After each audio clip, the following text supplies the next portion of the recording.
Nosso Deus e Pai, nesta hora nós pedimos em nome de Jesus a bênção da iluminação do Espírito Santo, para que recebamos juntos a palavra do Senhor, que seja esta ministrada ao coração e à mente da gente nesse dia. Que o Teu Espírito Santo fale com cada um de nós, que sejamos edificados pela Tua palavra, em nome de Jesus, o nosso amado. Amém. Bom dia para as meninas, bom dia para os rapazes. Deus abençoe a sua vida, a sua casa e a sua família em nome de Jesus. Amém, meus irmãos? Eu trabalho com comunicação há 557 anos, mais ou menos. E uma das coisas interessantes que eu observo nos últimos anos é que a comunicação tem uma área específica para interpretar o que as pessoas fazem e o que as pessoas falam. Surgiram os comentaristas sobre todos os assuntos. Então, um político, um gestor faz uma declaração e alguém diz, olha, ele quis dizer isso assim, assim. Eu sei que às vezes a gente tem isso também. Encontra com uma pessoa, escuta uma fala, escuta uma palavra e diz, agora eu entendi o que ele quis dizer. Você prestou atenção? Você percebeu o que ela disse? Não, mas ela não disse isso. Outra pessoa discursa, ela não disse isso. Não, ela quis dizer isso. De vez em quando, a gente tem que explicar o que a gente disse para que ninguém pense que a gente disse o que a gente não disse. Entendeu? Repita. O pastor pregou uma vez, sermão, e uma determinada irmã, depois daquele dia, nunca mais foi à igreja. Alguém falou para o pastor foi conversar com ela e disse, meu irmão, o que aconteceu? Resposta clara daquela irmã, o senhor não sabe não, né? Esqueceu, né, pastor? Agora o senhor está dando uma de esquecidinho aí.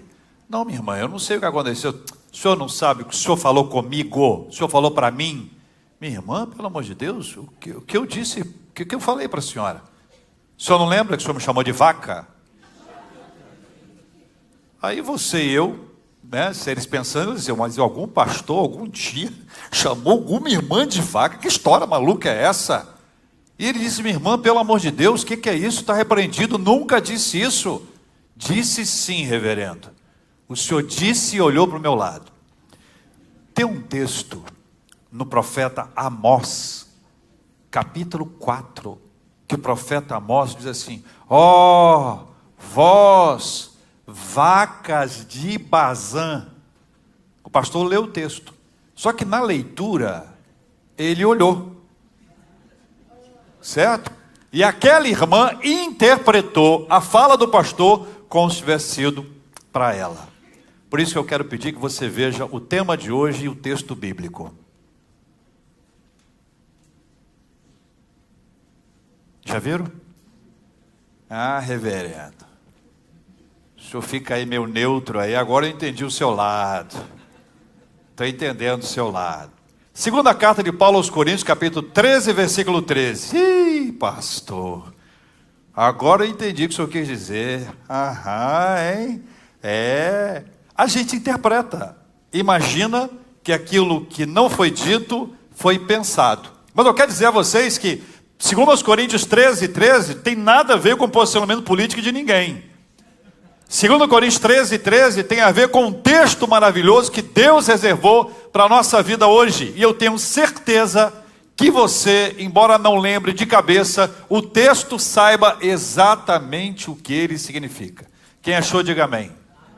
Achou? 2 Coríntios capítulo 13, versículo 13. Terminando a carta de Paulo aos Coríntios, o que ela diz? A graça do Senhor Jesus Cristo e o amor de Deus e a comunhão do Espírito Santo sejam com todos vós. O que é isso? O que é isso? Pergunta a pessoa do lado aí, o que você acha que esse texto é? Você já ouviu esse texto alguma vez? Pergunta aí, já ouviu? Já viu? Tem culto que esse texto é lido ou não? Falado? Ministrado? Sim ou não? Aonde? Aonde? No final, quando acaba o culto. Qual o nome desse negócio que quando acaba o culto o pastor fala? A bênção. Nesse caso é a bênção apostólica. Olha que coisa linda. Pastor só pode impetrar a bênção apostólica depois de ordenado. Nenhum de nós deve, ao receber a bênção ou ao declarar a bênção, impetrar a bênção sobre as pessoas, a não ser que seja pastor. Eu era seminarista, fui pregar numa igreja muito animada, e ao final daquele culto, será que você me entende? E ao final daquele culto, o pastor disse: agora o Júnior vai impetrar a bênção. Eu falei: não vou não. Eu não posso. Vai, sim, senhor. Não, eu não posso impetrar a bênção. Eu não posso. Eu tenho uma ordem na igreja presbiteriana. A gente não pode. Só depois que é ordenado. Aí você, depois que a pessoa impõe as mãos sobre você, você pode impor as mãos sobre as pessoas. E ele: mas você vai impetrar hoje, em nome de Jesus. Agora acabou o texto. Aí eu peguei esse texto e disse assim, com as mãos bem firmes no púlpito, porque eu tinha medo que alguém me visse, né?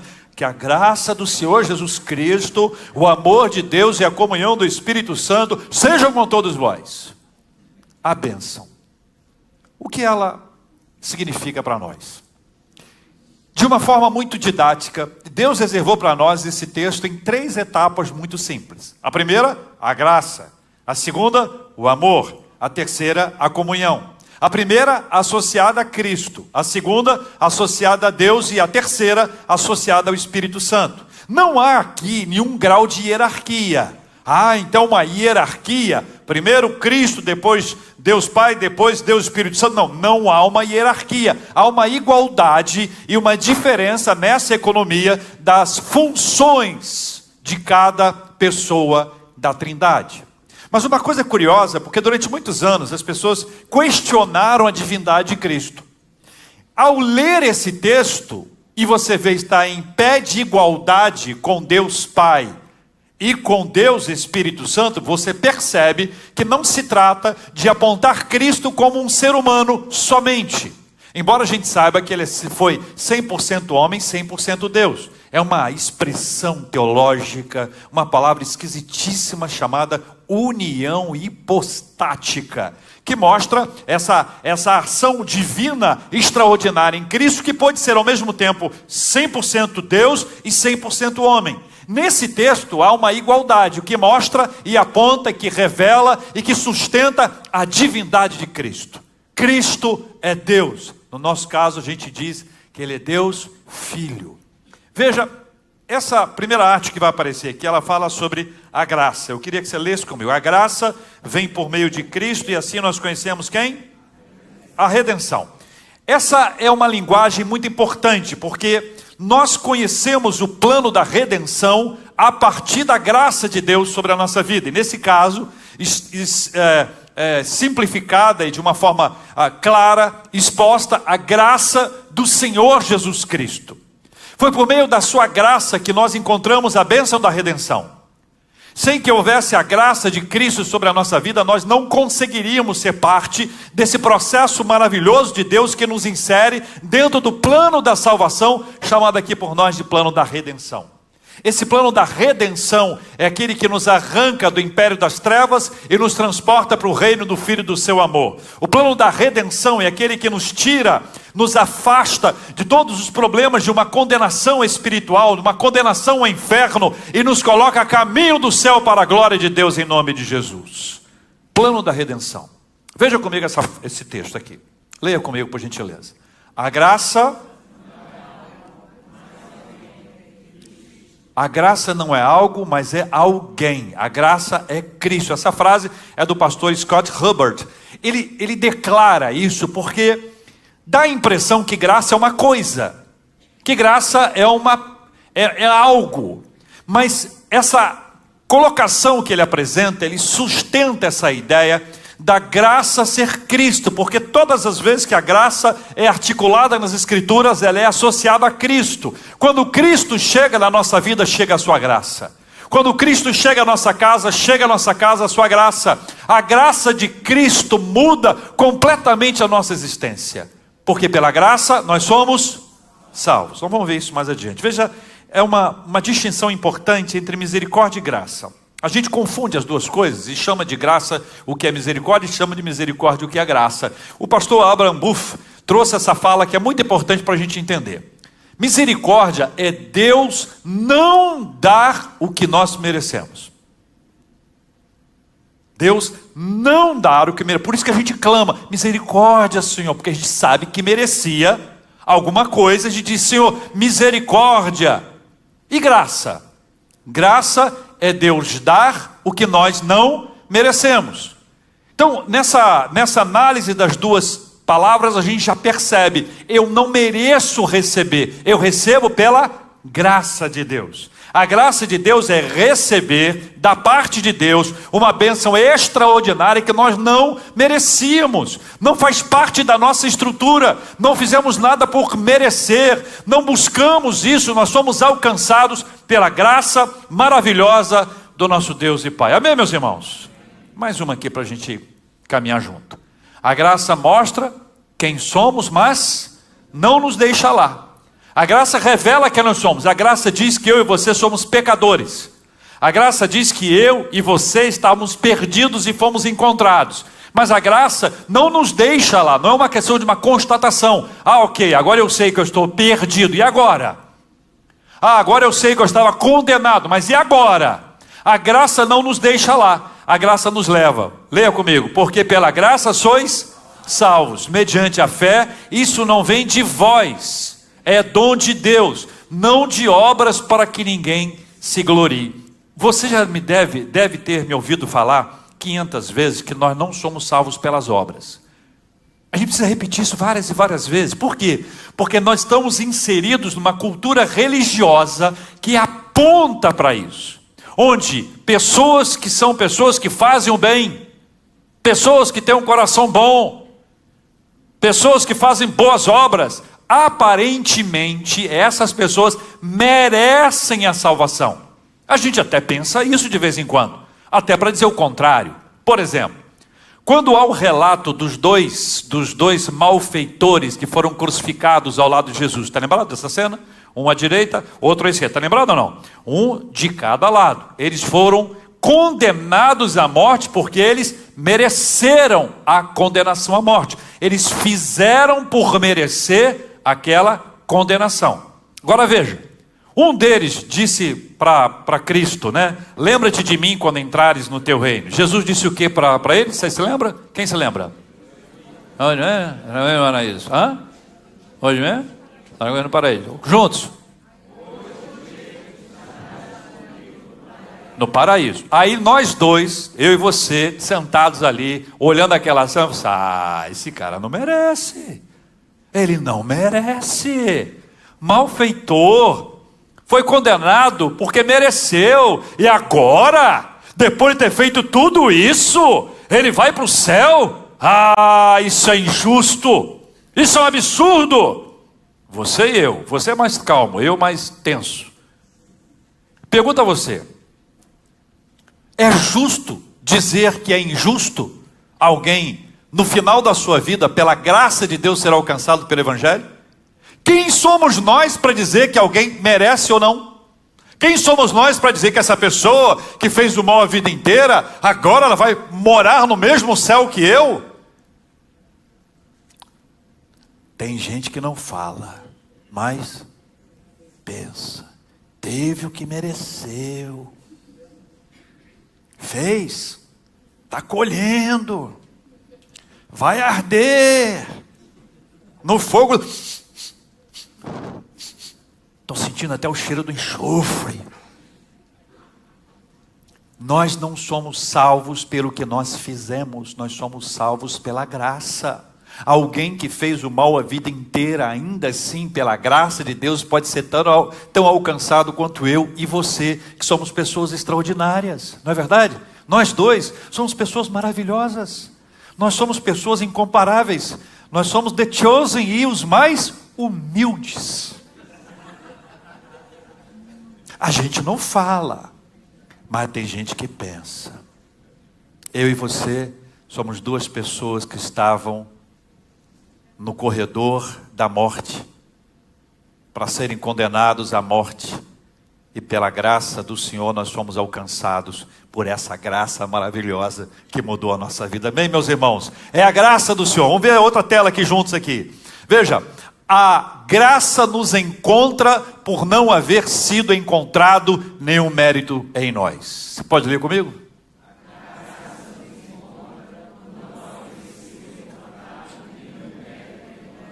Então, não vem de obras para que ninguém se glorie. Não vem de obras para que ninguém se glorie. Então, o que Deus fez? Olha, se depender deles, eles terão condenados, porque não há mérito neles. Se depender deles, não haverá salvação. Então eu vou ofertar a minha graça. E a graça do Senhor nos abraça. E pela graça do Senhor nós somos salvos. Por isso que Paulo, ao despedir da igreja, ele diz: a graça do Senhor Jesus Cristo seja com todos vós. Por quê? Porque se não fosse a graça do Senhor, abrindo essa porta, abrindo a história do nosso relacionamento com Ele, não haveria absolutamente nada mais. Por isso ele inicia pela graça, é a porta aberta pelo Senhor, para que nós sejamos reconectados a Deus. A primeira frase foi, a graça do Senhor Jesus Cristo. E a segunda, você lembra? A amor de Deus? O amor de Deus, veja comigo. O amor de Deus revela quem nós somos para o Pai. Quem que nós somos para o Pai? Amados. O amor de Deus, a graça do Senhor Jesus Cristo, o amor de Deus revela quem nós somos para Deus. Para Deus nós somos amados. Uma criança está sendo gerada num ventre. Papai e mamãe sonham com essa criança. Papai e mamãe colocam a mão na barriga e começam a conversar com a criança.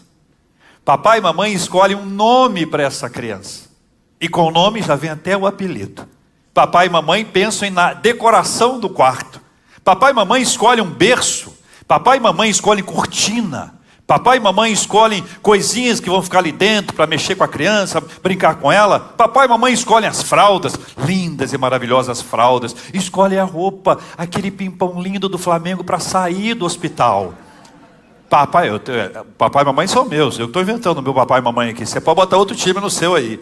Papai e mamãe vão... Gente, isso é uma demonstração de amor de papai e mamãe pela criança, que não nasceu ainda.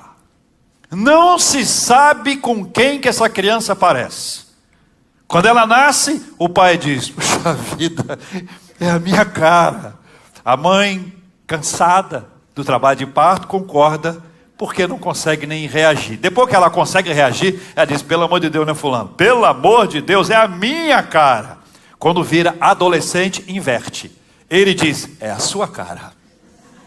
E ela diz: é a sua família. Você é igual aquele seu irmão.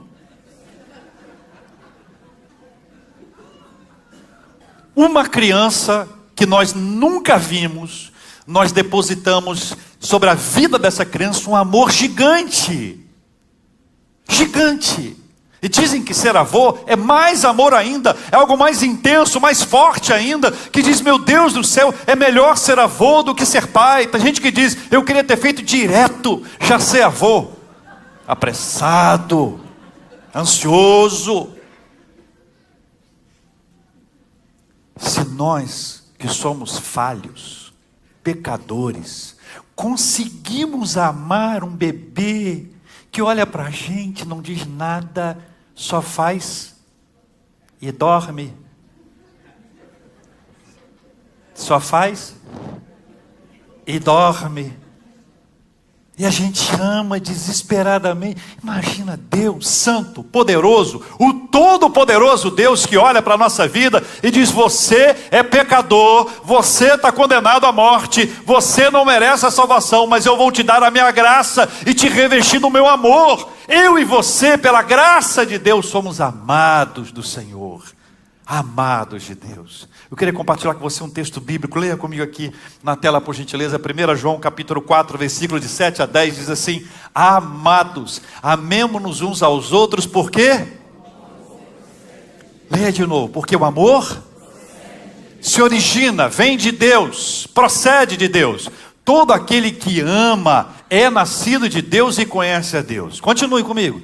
Aquele que não conhece, aquele que não ama, não conhece a Deus, pois Deus é amor. Deus é amor. Deus é amor. A Bíblia assim o diz. Deus é amor. Laia, laia, laia. Não lembro o resto. Nisto se manifestou o amor de Deus aonde? Você tem que entender o texto, leia comigo. O amor de Deus em nós, dentro de nós, em nós, em haver Deus enviado o seu Filho unigênito ao mundo para vivermos por meio dele. Nisto consiste o amor, não em que nós tenhamos amado a Deus, mas que Ele nos amou e enviou o seu Filho como propiciação pelos nossos pecados. Nós fomos amados pelo Senhor antes da nossa existência. Nós fomos amados pelo Senhor quando nós ainda não estávamos aqui. Nós fomos amados pelo Senhor para vivermos Jesus na nossa vida. E esta é a maior demonstração do amor de Deus por nós. Paulo continua o texto aqui agora, escrevendo aos Romanos, capítulo 5, versículo 8, ele diz: mas Deus prova o seu próprio amor para conosco pelo fato de ter Cristo morrido por nós, sendo nós ainda pecadores. Compreenda essa realidade teológica, bíblica maravilhosa. Nós somos amados pelo Senhor e a marca desse amor foi Cristo ter morrido na cruz do Calvário por gente como você e eu. Esta é uma realidade que a Bíblia nos traz. Eu não sou amado pelo Senhor porque eu sou bonzinho. Você não é amado pelo Senhor porque você acerta todas. Você é amado pelo Senhor e a prova desse amor é Cristo ter sido enviado para morrer em seu lugar. Então não desconsidere, não brinque com o amor de Deus, porque custou muito caro. Foi doloroso, foi sofrido, foi intenso. Foi uma paixão intensa. A sua entrega na cruz do Calvário por gente como a gente. Então, o amor de Deus, a marca do amor de Deus sobre nós, é o fato de ter Cristo morrido na cruz do Calvário. De vez em quando eu e você podemos ter um período de baixa. Então, não tão ruim, espiritualmente, deu uma baixa. Eu acho que Deus não me ama não. Fulano ele ama. Estou vendo ali que fulano está bem amado. Bem amado, que mudou para um apartamento novo, que dá ao carro, miserável. Está bem amado pelo Senhor. A vida dele está indo de vento em polpa. Está tudo certo. Olha lá como ele é amado. A gente confunde. Tem gente que acha que prosperidade financeira é sinônimo do amor de Deus. Ou seja, Deus só ama rico e pobre. Não, Deus não ama pobre não. Que coisa maluca é essa? Inventaram essa moda. Incendiaram comunidades inteiras com a perspectiva de que se você for amado por Deus, você vai ter uma vida financeiramente próspera.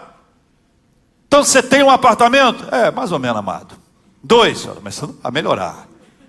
3, opa, estou sentindo um clima, hein?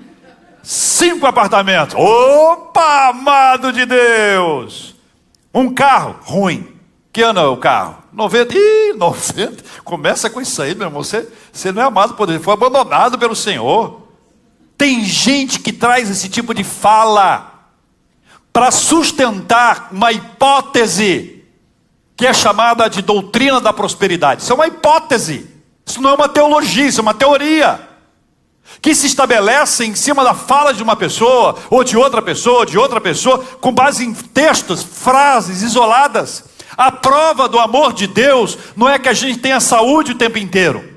A prova do amor de Deus não é que a gente tenha bens para dar e vender. A prova do amor de Deus não é que os nossos parentes estão todos vivos, felizes e saudáveis. A prova do amor de Deus por nós é o fato de ter Cristo, ter morrido na cruz do Calvário em nosso lugar.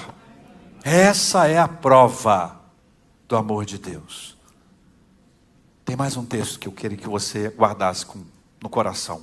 Romanos capítulo 8, versículos 38 e 39. Leia comigo. Porque eu estou bem certo de que nem a morte, nem a vida, nem os anjos, nem os principados, nem as coisas do presente, nem do porvir, nem poderes, nem a altura, nem a profundidade, nem qualquer outra criatura poderá separar-nos do amor de Deus que está em Cristo Jesus, nosso Senhor. Então guarde isso. Nada pode nos separar do amor de Deus. Imagina o amor de Deus como um abraço. Deus te abraçou, nada tira você dos braços de Deus. Nada arranca você desse abraço gostoso. Nada afasta você desse abraço gostoso.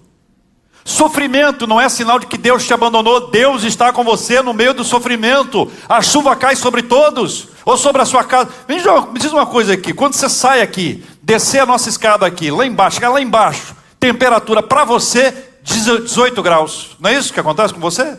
Você sai daqui da igreja e fala, pastor, onde eu vou está fresco, porque onde eu chego eu tenho um ar-condicionado particular, porque Deus me ama tanto, que eu ando no fresquinho, mas eu vejo uns pecadores aí andando com 38 graus, 37 graus. Os pecadores somos nós, os outros, todos que estamos aqui.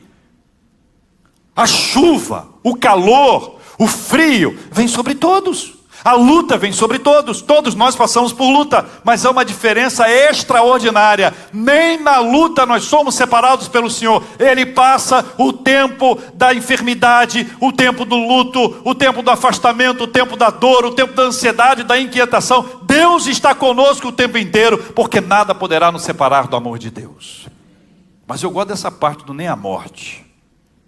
Eu pensei, ai reverendo, e na morte?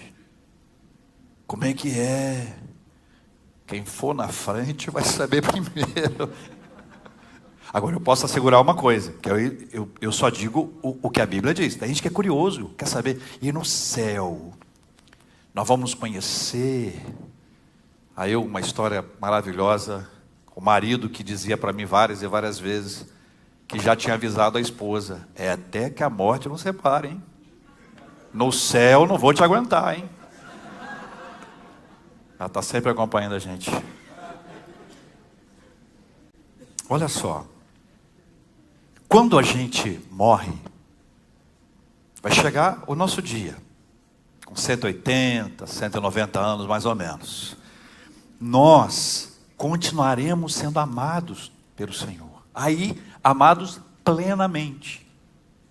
Sem o ruído do pecado. Sem a mancha, sem o problema do pecado na nossa vida. Porque nós veremos a Deus face a face, estaremos glorificados, viveremos para sempre a beleza e o maravilhoso amor de Deus. A gente não tem ideia como será o céu, fisicamente, né? Como é que será o céu, a estrutura do céu. Pensa num lugar lindo, maravilhoso, uma cidade incrível. Cachoeiro de Itapemirim. Nem eu aguentei. Que é a minha cidade de origem. Você conhece essa árvore, não vou contar mais nada. Depois você procura lá no Google. O lugar mais lindo que você conhece. Em nada se compara com o céu. Ai, pastor, eu penso nas Maldivas. Aquele hotel 10 estrelas. Ali, nada se compara, é muito melhor do tudo, de qualquer coisa que você tenha pensado, imaginado, sonhado na sua vida. E a sensação que eu tenho, meus irmãos, é que quando a gente chegar lá, se tiver um pouquinho da consciência que a gente tem hoje aqui, eu não sei, nós vamos dizer assim, por que demorou tanto?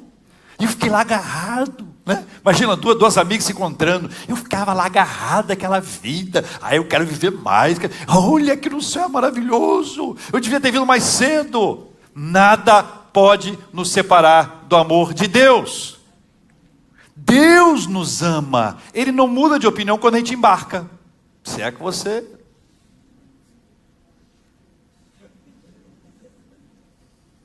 E quem fica?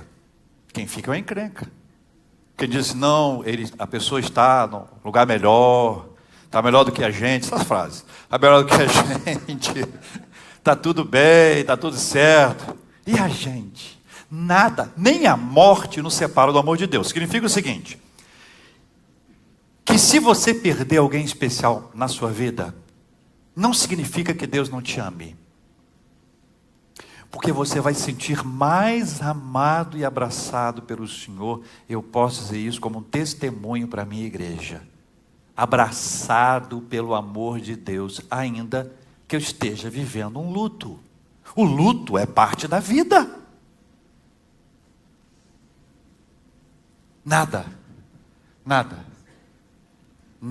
poderá separar-nos do amor de Deus que está em Cristo Jesus, o nosso Senhor.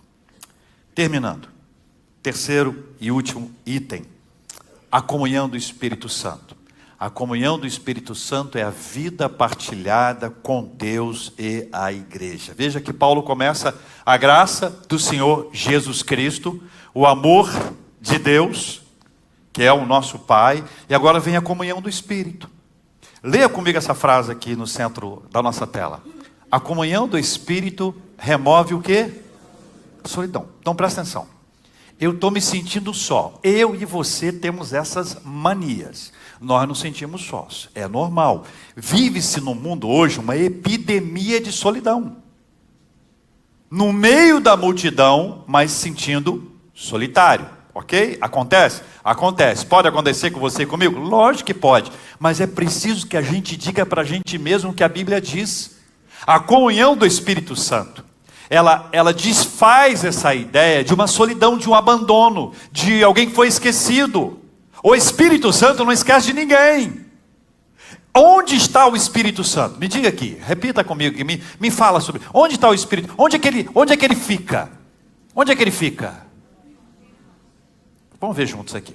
Continue lendo comigo aqui. Não estamos mais sozinhos. Em 1 Coríntios 6,19, aprendemos que o nosso corpo é santuário do Espírito Santo. Ou seja, o Espírito Santo está em nós. Nós somos santuário, templos do Espírito Santo, ok? Então o Espírito Santo não está nem à direita, nem à esquerda, nem à frente, nem atrás, nem embaixo e nem em cima. Ele está dentro. E isso nos livra da solidão. Porque nós agora passamos a ter um relacionamento constante com o Espírito Santo. Então converse com o Espírito Santo. Dialogue com o Espírito Santo. Busque a bênção de Deus por meio do Espírito Santo. Converse com o Espírito Santo de Deus. Veja, a comunhão do Espírito é o vínculo vivo entre Cristo e o crente. E assim nos tornamos participantes de todos os seus benefícios. Tem diversos benefícios, mas eu separei 3. Simplesmente 3, para a gente caminhar junto aqui. Leia comigo. A comunhão do Espírito Santo aplica os benefícios da redenção. Um deles é a justificação. Romanos 3, 23 e 24 diz assim: todos pecaram e carecem da glória de Deus. Deu ruim. Todos pecaram. Todos pecaram e carecem da glória de Deus, sendo justificados gratuitamente por sua graça, mediante a redenção que há em Cristo Jesus. Ou seja, o fato de nós termos sido pecadores, de nós termos sido contaminados pelo pecado, fez com que houvesse a necessidade de nós sermos justificados. Justificados é quando alguém é tornado justo. É alguém que estava condenado, o juiz ia declarar a sua culpa, ele estava culpado, ele era designado para a condenação eterna, mas alguém assumiu essa culpa e aplicou sobre ele a justiça. Então aquele que estava condenado à morte se levanta e vai para casa, porque ele foi justificado, tornado justo. As suas contas foram pagas, os pecados foram perdoados, e agora você pode viver uma nova vida com Cristo por causa da justificação. Veja o texto que segue, Romanos 5:1, leia comigo. Justificados, pois, mediante a fé, temos paz com Deus por meio de nosso Senhor Jesus Cristo. Por que paz com Deus? Porque o pecado faz separação entre nós e Deus. A única forma de haver uma pacificação e uma reconciliação entre nós e Deus é quando nós somos justificados. O Senhor entra no meio dessa história e nos dá a bênção da justificação. E assim nós avançamos em nome de Jesus. Então o primeiro benefício para ser aplicado, só para exemplificar somente 3, esse primeiro que está aí, a justificação. O segundo é muito importante também, que é a adoção. Adoção. Romanos 8, 15 a 17. Leia comigo, por gentileza. Porque não recebestes o espírito de escravidão, mas recebestes o espírito de adoção, baseado no qual clamamos, Abba, Pai. Aí veja o que diz o texto bíblico, leia. O próprio Espírito testifica com o nosso espírito que somos filhos de Deus. Como é que eu e você sabemos se somos ou não filhos de Deus? O Espírito Santo testifica com o nosso espírito que nós somos filhos de Deus. Quando uma pessoa tem uma dúvida, eu não sei se eu vou morar no céu, eu não sei se eu sou salvo, eu não sei se o meu nome está no livro da vida, eu não sei se o passaporte celestial já me foi entregue, eu não sei. Se eu morrer hoje, eu não sei para onde irei. Eu tenho dúvidas sobre esse assunto. Aí vem a Bíblia e responde. O próprio Espírito testifica com o nosso espírito de que nós somos filhos de Deus. Compreende essa palavra bíblica tão clara? Como é que nós sabemos que nós somos filhos de Deus? Por meio do Espírito Santo. Sem a ação do Espírito Santo, eu e você vamos ficar na dúvida. Ou vamos fundamentar a nossa convicção naquilo que a gente faz e não naquilo que ele fez. 1 João capítulo 3, versículo 1. Vede que grande amor nos tem concedido o Pai, a ponto de sermos chamados filhos de Deus. Então, o Espírito Santo se revela a nós e nos dá a bênção de compreendermos esse mistério maravilhoso de nós sermos adotados pelo Senhor. Nós somos inseridos, enxertados. Nós somos parte dessa nossa nova história. Por isso eu e você, quando nós oramos, a exemplo do que Cristo fez, nós oramos e chamamos Deus de Pai. Pai nosso. Terceira aplicação, santificação. João capítulo 16, versículos 8 a 11 diz assim: quando ele vier, convencerá o mundo do quê? Do pecado, da justiça e do juízo. Do pecado, porque não crê em mim. Da justiça, porque vou para o Pai e não me vereis mais. Do juízo, porque o príncipe deste mundo já está julgado. Depois, João 17, 17, santificai-os, ou santifica-os, na verdade, a tua palavra é a verdade. Quem mostra para a gente que nós pecamos é o Espírito Santo de Deus. Você que é membro aqui na nossa igreja, ou frequenta a igreja há muitos anos, você nunca viu uma lista do que não pode. Não pode isso, não pode aquilo, não pode aquilo. Sabe por quê? Porque a lista humana é falha. A lista humana é fraca. A lista humana é limitada. E ainda que houvesse uma lista, ainda que houvesse essa lista, ainda que ela existisse, nenhum de nós conseguiria seguir toda a lista. A grande questão é que a gente é bom em ver pecado no outro, mas não consegue ver os nossos próprios. O fato é que a gente gosta de julgar a vida alheia, mas não aplica o mesmo julgamento a nós. Nós temos 2 pesos e 2 medidas. Por isso vem o Espírito Santo. Ele diz assim: ei, toma jeito. E acende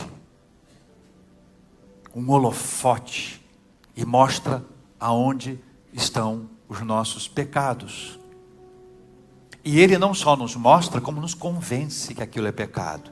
Porque a mente humana, minha, a sua, nós somos mestres em amenizar os nossos pecados e apesar os pecados alheios.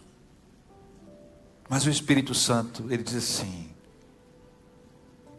eu venho para te convencer do pecado. Pergunta a você, qual a razão? Por quê? Para nos levar à santificação.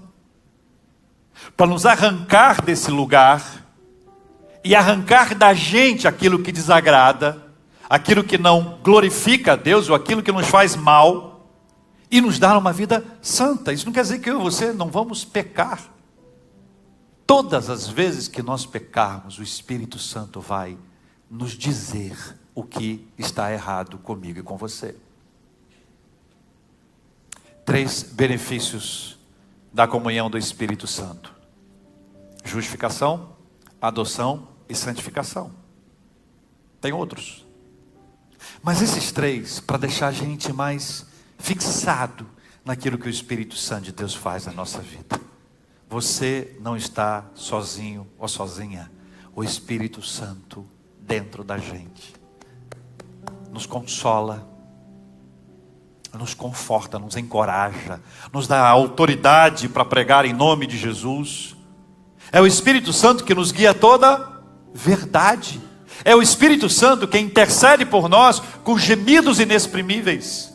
É o Espírito Santo que nos alegra, que nos fortalece, que nos santifica. É por meio do Espírito Santo que nós sabemos que nós somos filhos de Deus, porque o Espírito testifica com o nosso espírito. É o Espírito Santo que nos mostra que nós somos justificados, limpos, perdoados. O amor de Deus diz que nós somos amados, mais que o amor que a gente dá aos nossos filhos e netos, mais que o amor que a gente tem pela nossa esposa, marido, mais que todo esse amor falho, limitado, pecador, é o amor de Deus por nós. Deus nos ama, e essa não é uma declaração de autoajuda, é uma declaração do alto para você. A graça do Senhor Jesus Cristo nos abraça, nos acolhe, nos traz para perto. Apesar de quem nós somos, apesar de quem nós fomos, ou apesar de quem nós ainda seremos, a graça foi derramada sobre a nossa vida.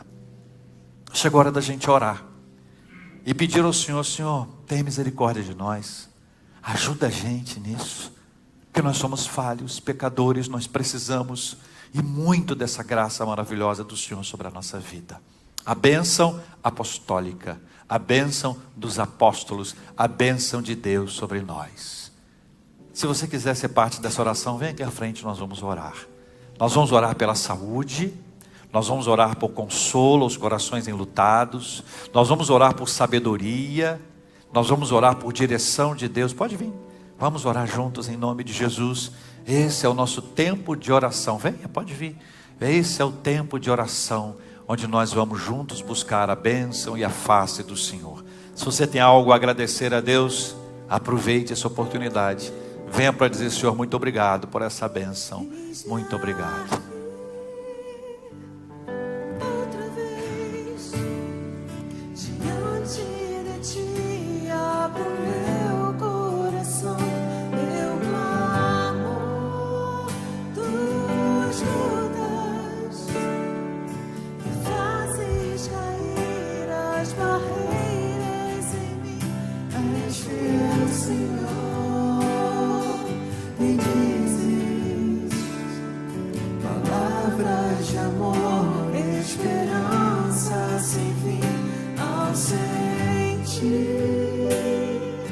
o teu toque, por tua bondade, libertas meu ser.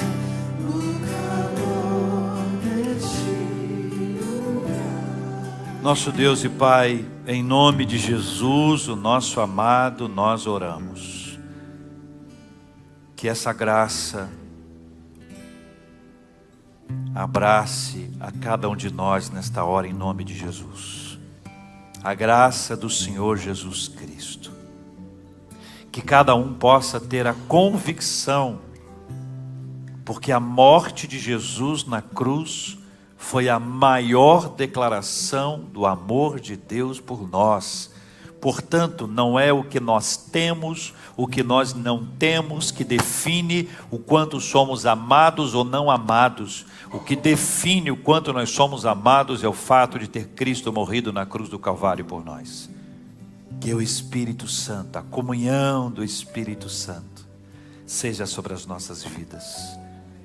Que fortalecidos pelo Espírito possamos caminhar, que convencidos do nosso pecado possamos confessar e abandonar o pecado, que cheios do Teu Espírito Santo possamos compreender a bênção da justificação, a bênção de sermos adotados pelo Senhor, oh Deus querido, e a bênção de caminharmos na santificação. Nós oramos, ó Deus, pela vida dos teus filhos e filhas, oramos pelos enfermos e pedimos que cada um seja, pelo Senhor, curado em nome de Jesus. Oramos por aqueles que estão internados, aqueles que estão nas suas casas, aqueles que estão tratando, que a bênção da saúde repouse sobre cada um de nós, em nome de Jesus. Oramos, Deus querido e amado, pela bênção do consolo, do conforto aos corações enlutados, em nome de Jesus. Visita a família da Beth, Senhor, a Beth e a sua família, que sejam consolados e fortalecidos pelo Senhor, em nome de Jesus. Continua visitando a nossa casa com a bênção do consolo. Nós só temos a agradecer ao Senhor, Deus, a agradecer pelo milagroso consolo do Teu Espírito Santo. Nós oramos pelas nossas famílias e oramos agradecidos pela bênção que o Senhor tem nos dado, a bênção da vida, a bênção da nossa família, a bênção das nossas conquistas, cada uma delas colocadas a seu modo na nossa vida. Por todas elas nós queremos dizer ao Senhor, muito obrigado, em nome de Jesus, o nosso amado. Encha-nos com a Tua doce e maravilhosa presença a cada dia, para a glória do Senhor, em nome de Jesus, o nosso amado. Amém e amém.